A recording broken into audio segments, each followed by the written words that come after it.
नमस्कार शेतकरी मित्रांनो. तर आज आपल्या नर्सरीला भेट देण्यासाठी अमित दोरगे साहेब आलेले आहेत. त्यांच्याकडून आपल्या नर्सरीबद्दल आणि आपल्या रोपांबद्दल काही माहिती जाणून घेऊया. नमस्कार.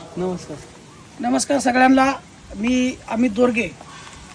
आमचे युवा व्यावसायिक मित्र आणि आमचे पाहुणे असणारे अजितजी डोंबे यांच्या कृष्णाई नर्सरीला या ठिकाणी आम्ही भेट द्यायला आलेलो आहे. आमच्या भोर येथील प्रॉपर्टीसाठी 5 एकरामध्ये फळझाडं लावायची होती आणि मग काय सजेस्ट करायचं, तर मी अजित सरांना फोन केला आणि मग त्यांनी प्रत्यक्ष येऊन भेटा, मी तुम्हाला त्याच्याबद्दल माहिती देता सांगितलं. आम्ही या ठिकाणी आलो. त्यांनी आम्हाला त्यांचा अख्खा प्लॉट नर्सरीचा फिरून दाखवला. प्रत्येक झाडाबद्दल त्यांनी आम्हाला माहिती दिलेली आहे आणि आमच्या माळरानामध्ये आम्ही कसं सोनं पिकू शकतो याच्याबद्दल त्यांनी आम्हाला सोनं पिकवण्याची आयडियासुद्धा दिलेली आहे. आणि इथून पुढच्या काळामध्ये कशा प्रकारचं झाड लावलं जाईल आणि ते झाड कसं वाढलं जाईल त्याची माहिती त्यांनी आम्हाला दिलेली आहे. जर आपल्याला कोणाला शेतकरी मित्रांना जर आपल्या रानामध्ये सोनं फुलवायचं असेल तर कृष्णाई नर्सरीला 100% भेट द्या, एवढंच सांगेल. धन्यवाद.